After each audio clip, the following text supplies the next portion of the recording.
how to change the air filter of the 2009 Nissan Cube.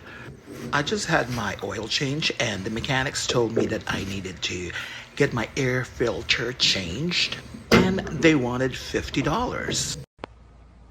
Oh hell no! I was like, I can do this myself. So I went to AutoNation and got an air filter for $12.99. And I'm here to show you how to do it in 1 minute. The first thing you do is remove this cover right here. And then you'll remove the old air filter. And as you can see, it's a filthy. And it really needed to be changed. And now I got this brand new air filter. And all you have to do is just put it right in. That's it. I save almost $35.